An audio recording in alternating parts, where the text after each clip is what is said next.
আজকের ভিডিওটা অনেক গুরুত্বপূর্ণ। ভিডিওটা আপনারা সম্পূর্ণ শেয়ার দিয়ে মানুষের কাছে পৌঁছাবেন, সরকারের কানে যাতে এই ভিডিওটা যায় আপনার সরকারের কাছে, মানে কথাগুলো যাতে আমার শুনতে পারে। তো হ্যালো, আসসালামু আলাইকুম, সবাই কেমন আছেন? আশা করি সবাই ভালো আছেন। আজকে আমরা বাজারে গেছি। মনে করেন বাজারের ভিতরে সরকারের রেট এখনও বাড়ে নাই, মানে প্রত্যেকটা জিনিসের দাম বাড়ে গেছে। চিনির দাম বাড়ছে, তেলের দাম বাড়ছে, আপনি যেটাই ধরেন মুদিদার দোকানদাররা মানে সব কিছুর দাম বাড়াইছে। আমাদের এখানে গ্যাস মানে বোতল 2500 টাকা, 2200 টাকার নিচে কোনো গ্যাস নেই।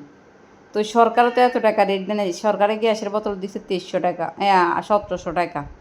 তরকারি 1 কেজি যদি আপনার তরকারি 100 টাকার নিচে কোনো তরকারি নেই।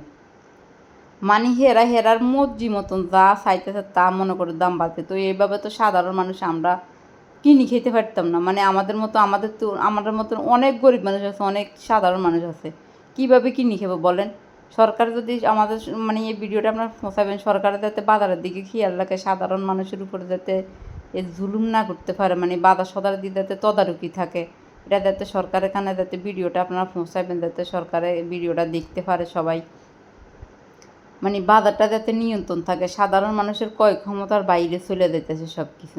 সরকার যদি এখনও যদি বাজারের দিকে নিয়ন্ত্রণ না করে, শুধু ডিমের দামটা কম আছে 10 টাকা করি, ডিমের দামটা কম আছে 9 টাকা করি পরে,